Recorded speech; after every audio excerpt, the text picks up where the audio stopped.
She handed me a piece of paper across my own kitchen table like she was presenting a business proposal.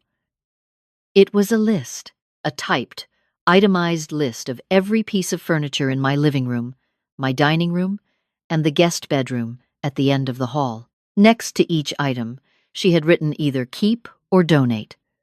She had not asked me. She had simply decided. I looked at the paper. I looked at her. Then I folded it in half, set it beside my coffee cup, and said, "Thank you, sweetheart." I smiled. She smiled back. My son stood in the doorway with his hands in his pockets, looking at the floor the way he had since he was 9 years old, and knew he had done something wrong but wasn't ready to admit it. That was a Tuesday morning in March.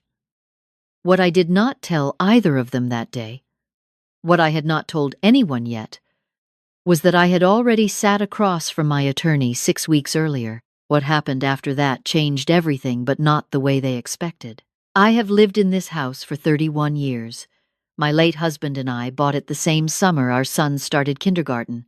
We painted the porch railing together on a Saturday, argued about the color for 20 minutes, and ended up choosing the same shade we had both wanted from the beginning. He passed away 2 years ago, quietly, in the bedroom at the top of the stairs, with my hand in his and the window cracked just enough to let in some air. After the funeral, after everyone went home, I sat in the kitchen for a long time and looked at his chair. Then I got up, washed the dishes, and decided that I was going to be all right. I am 63 years old. I taught 4th grade for 27 years. I know how to read a room. I know when someone is testing a boundary. And I know the difference between a child who needs help and a child who is simply taking inventory. My son married his wife 7 years ago. I was at the wedding. I paid for half of it, which was not something I advertised, but it was something I also never forgot. She was charming at the reception, warm with my friends, and attentive to my son in the way that new wives sometimes are before the work of a marriage settles in and becomes less glamorous. I did not dislike her. I was careful not to form a strong opinion too quickly. I had seen enough of life to know that people reveal themselves in time, and that it is better to wait and watch than to decide too soon. For the first few years, they lived 40 minutes away in an apartment they rented together. My son worked in sales. His wife worked in something she described differently every time I asked marketing, consulting, brand strategy. I stopped pressing for specifics. They came for holidays. We got along fine in the way that families get along when they have enough distance to keep things easy. Then things changed. My son lost his position at work in the fall of the year before last. He called me on a Thursday evening and explained it calmly. Said it was restructuring. Said he had leads. Said he was not worried. I listened and said the things a mother says. 2 weeks later, he called again and asked if they could come stay with me for a while, just until he found something new, just temporarily, just to get back on their feet. I said yes. Of course I said yes. He is my son. They moved in on a Friday with a moving truck that was larger than I expected and boxes that filled the garage before I had a chance to process what was happening. I showed them the guest room, the bathroom at the end of the hall, the shelf in the refrigerator I had cleared for them. My daughter-in-law walked through the rest of the house with her phone in her hand, taking photos of each room. I told myself she was just getting her bearings. The first month was manageable. They kept to themselves mostly. My son sent out applications and spent the afternoons on his laptop at the kitchen table. His wife redecorated the guest room without asking, and hung things on the walls with nails she found in my garage. I noticed. I did not comment. I told myself it was just a season, that they would find their footing, that my son needed my patience more than my preferences right now. By the second month, she had moved into the kitchen. It started with rearranging the cabinets. She said she was just organizing, just trying to help, just making things more functional. I found my grandmother's mixing bowls in a cabinet I could no longer reach without a step stool. I found the coffee I had drunk every morning for 20 years, replaced by a brand she preferred. I found a list on the refrigerator, her grocery list, that did not include a single thing I actually ate. When I mentioned it gently, she gave me a look that lasted only a second before the smile came back. She said, "Of course. I'll add your things." I just thought, since I'm the one doing most of the cooking now, she let the sentence trail off. I had not asked her to cook. I cooked for myself. I had cooked for myself in this kitchen since 1994, but I did not argue. I watched. I watched when she told my son that the living room felt dated and that they should update it if they were going to be living here. I watched when she began inviting her friends over on weekday evenings without mentioning it to me until an hour before. I watched when she moved my husband's reading chair, his chair, the brown leather one he had owned for 20 years, to the corner of the garage because it didn't fit the flow of the space. I found it there on a Saturday morning when I went out to get the rake. I stood next to it for a while with my hand on the armrest. That was the moment I stopped waiting to see what would happen and started preparing for what I already knew was coming. I called my attorney the following Monday morning. Her name is Carol, and she has handled my affairs since my husband and I bought this house in 1993. I explained the situation. She listened without interrupting, which is one of the things I have always appreciated about her. When I finished, she said, "Let's look at your options." We spent 2 hours going over the deed, my will, my husband's estate, and a protective structure called a revocable living trust. I already had a basic version of one from years ago. But we strengthened it. We updated the language. We made certain that the ownership structure of this house was airtight in a way that would hold up to any legal challenge. By the time I left her office, the house I had lived in for 31 years was protected in a way it had never been before. I did not mention the meeting to my son. I did not mention it to his wife. I came home, made dinner, and sat at the kitchen table while the three of us talked about what was on television that evening. I listened to his wife talk about a skincare brand she had recently discovered. I nodded at the appropriate moments. 3 weeks later, my son asked me to come sit with him in the living room after dinner. His wife sat beside him on the couch. They were arranged in a way that felt rehearsed, slightly formal, like they had talked through this beforehand and decided on their positions. I sat in the armchair across from them and folded my hands in my lap. My son cleared his throat. He said he and his wife had been thinking. He said they loved being here and felt like this was a good situation for everyone. He said that the house was a great asset and that they had been doing some research. He paused and looked at his wife, and she picked up the thread the way partners do when they have rehearsed. She said that they had spoken with a financial advisor. She said that this house was worth considerably more than what we had originally paid, which was true. She said that in today's market, a property like this could support a substantial loan, she used the phrase, unlock its equity, and that if I were willing to co-sign and allow the house to serve as collateral, my son could access enough capital to start a business he had been planning. The number she named was $420,000. I looked at her. I looked at my son. He said, "It would be an investment in our future, Mom." In the family's future. I asked what business. Specifically, he described something involving a franchise and some kind of distribution model and a region he had identified as underserved. The details shifted slightly every few sentences, the way descriptions do when someone has memorized the outline but hasn't spent much time with the specifics. I asked about the debt. There was a pause. His wife shifted on the couch. My son looked at his hands. She had some outstanding obligations from a previous business venture, she said. The loan would help address those as well. She said obligations in the way that people use clean words when they want to keep something murky. I asked how much.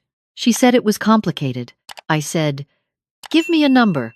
My son said, "It's around 300,000, Mom. But the business would cover it. That's the whole point. $300,000. A debt she had carried into my house, into my kitchen, into the chair she had moved my husband's leather chair to make room for. A debt that had apparently been there all along, while she rearranged my grandmother's mixing bowls and took photos of my hallway with her phone. I did not raise my voice. I have never been a person who raises her voice. I asked when they needed an answer. My son said they were hoping to move quickly. He said the franchise opportunity had a window. He looked at me with an expression I recognized from when he was a teenager and wanted the car keys on a Friday night, hopeful and slightly apologetic, already expecting to get what he wanted. His wife said, "We'd really appreciate a decision by the end of next week. The timing matters." I nodded. I said I would think about it. I stood up, said good night, and went upstairs to my room. I sat on the edge of my bed in the dark for a long time. I was not thinking about whether to give them the money. I had already decided that. I was thinking about the sequence of what came next. I called Carol the following morning and told her what had happened. She was quiet for a moment and then she said, "Good thing we did what we did." I told her I wanted to proceed with the next step. She told me what to prepare. That week, I went about my routine without changing anything visible.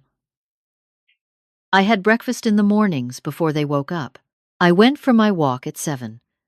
I did my grocery shopping on Wednesday, my laundry on Thursday, a phone call with my sister on Friday afternoon. My daughter-in-law continued to make lists and decisions and rearrangements. My son continued to spend his days on his laptop and his evenings watching things on his phone. I smiled when the occasion called for it. I answered questions when I was asked them. I gave nothing away. What they did not know was that on Thursday afternoon, while my daughter-in-law was at some appointment and my son was on a call in the back bedroom, I spent 2 hours with Carol, finalizing every detail of what needed to be in place. What they did not know was that I had already begun making other arrangements, quiet ones, the kind that do not announce themselves. My sister lives 40 minutes north of me. She is 68 and widowed herself and has a second bedroom that has been empty since her youngest went to college. She is the kind of person who has always said exactly what she thought without apology, and I love her for it. I called her on that Friday afternoon not just to talk, as I did every week, but to ask if I could come stay with her for a while. She said, "How long?" I said, "A month, maybe 2. She said, "Get here whenever you're ready. I'll make up the room." I packed over the following 3 days, not everything, just what I needed: my clothes, my personal papers, the photographs from my nightstand, my husband's watch from the drawer where I had kept it since he passed, a few things from the kitchen that were mine specifically and that I had decided were not staying in that house while someone else occupied it. I packed carefully and quietly, a bag at a time, moving things to my car over 2 mornings while my son was asleep and his wife was out doing whatever she did during the day. The end of the week came. They sat me down again in the living room. My son asked if I had thought it over. I said I had. He asked what I had decided. I told them I was not in a position to co-sign a loan of that size or to put my home up as collateral. I told them I wished them well and that I hoped they found another path forward. I kept my voice the same temperature it always was. His wife's expression changed in a way that told me this was not the answer she had prepared for. She started to say something about how they had been counting on this, about how they had already spoken to the franchise people, about how they had made plans. My son looked at the floor. Then he looked up and said something that I think he regretted almost immediately. He said that if I wasn't going to help them, then maybe it was time to talk about next steps, because they couldn't keep living in limbo, and that maybe we needed to think about what was practical and what made sense long-term for the household. I understood what he was implying. He was suggesting that the question of whose household this was had somehow become negotiable. I told him I understood completely, and that I agreed we should talk about next steps. I told him I would be moving out by Sunday morning to give them some time and space to figure out their plans. I told him I had already arranged a place to stay and that I would be in touch. He looked surprised. She looked surprised. I think they had expected more resistance, more pleading, more of the kind of response that would give them room to negotiate. I gave them none of it. I left Sunday morning with the last of what I needed in 2 bags and a box. My son stood on the porch and watched me put things in the car. He said, "Mom, you don't have to leave." "That's not what I meant." I told him I knew, and I kissed him on the cheek, and I drove away. I did not cry until I reached the highway, not because I was devastated, but because there is a specific kind of grief that comes from recognizing that the child you gave your life to raising has arrived at adulthood as someone you do not entirely recognize. It is not the sharp grief of sudden loss. It is the slow, worn-down grief of watching something happen in increments, of saying this isn't quite right quietly to yourself for months before the moment arrives that makes it undeniable. I drove, and I let it move through me, and by the time I reached my sister's exit, I had let most of it go. My sister made dinner that Sunday night, and we sat at her kitchen table until 10 o'clock talking. She did not offer opinions about what I should have done differently. She did not say, "I told you so," even though she had, more than once. She just listened and refilled my glass, and let me say everything I had been holding for months. That was what I needed. Carol had told me the letters would go out the following week through the firm, formally and by certified mail. They would explain, in the clear and unambiguous language that legal correspondence uses, that the property at my address was held in a living trust in my name alone, that my son and his wife had no legal claim to it or to any equity within it, and that they were considered guests who had been residing there under informal and revocable permission. The letters would also give them 60 days to vacate, as was required by the laws of our state, and would outline what would follow if that timeline was not honored. I did not read the letters before they were sent. I trusted Carol to say what needed to be said in the way that it needed to be said. That was what I paid her for, and she was very good at it. My son called me 4 days after the letters arrived. His voice was different from the voice he had used in the living room when he was presenting the plan. It was quieter, a little unsteady. He asked if we could talk. I said, of course. He asked why I had done this, why I had gone to a lawyer without telling him, why I had set things up this way. I told him honestly. I told him that I had not done it to punish him.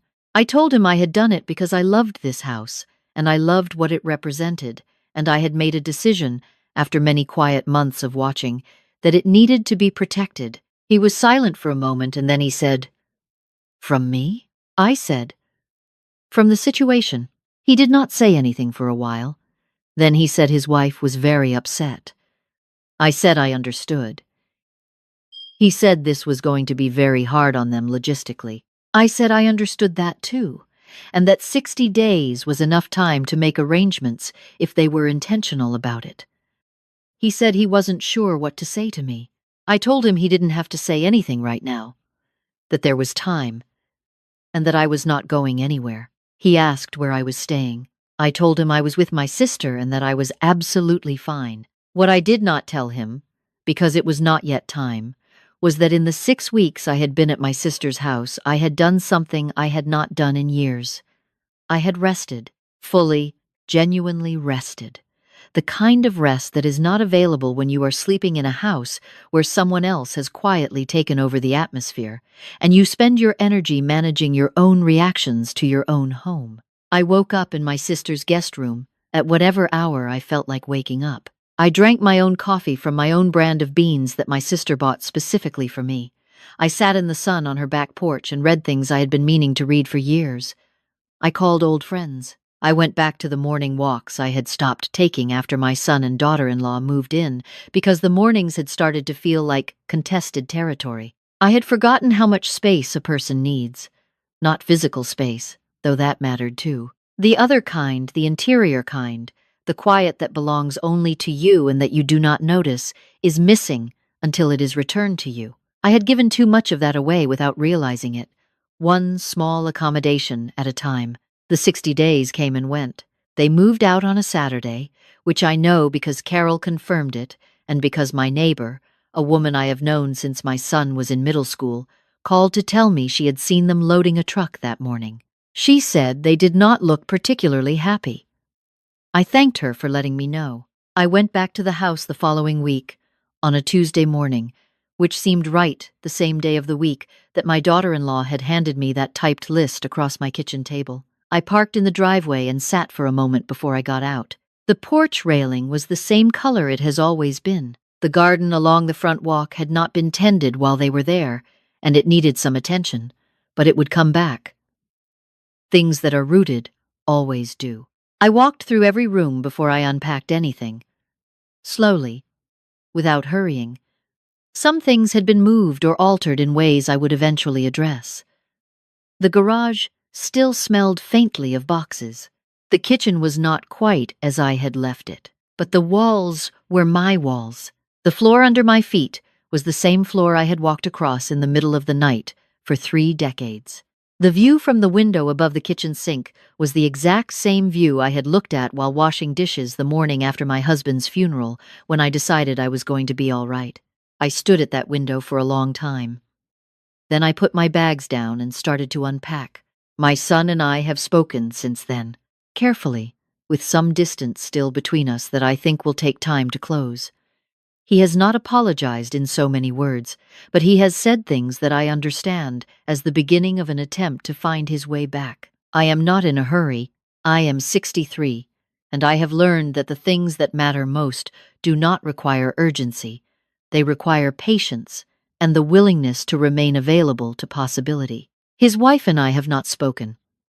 I am not sure when or whether that will change. I do not carry particular anger toward her.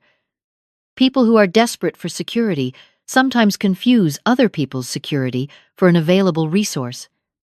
It is not admirable, but it is human.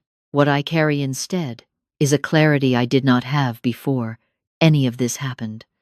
A clarity about what belongs to me and what I am willing to protect, and what I am no longer willing to let pass in silence, because silence can feel like kindness, and sometimes it is anything but. The house is mine. It was always mine. But I understand it differently now than I did before, not as something I simply live in, but as something I am responsible for, something that has its own history and its own weight and its own future that I am the custodian of. My husband and I chose it together. We built a life inside it. I painted the porch railing with him on a summer Saturday, and we argued about the color, and we chose the same shade we had both wanted from the start. That history is not negotiable. It is not an asset to be unlocked. It is not collateral. It is home. And I am still here. If you have a mother, call her. Not to ask her for something, just to ask her how she is and mean it when you listen to the answer. If you are a mother, know this.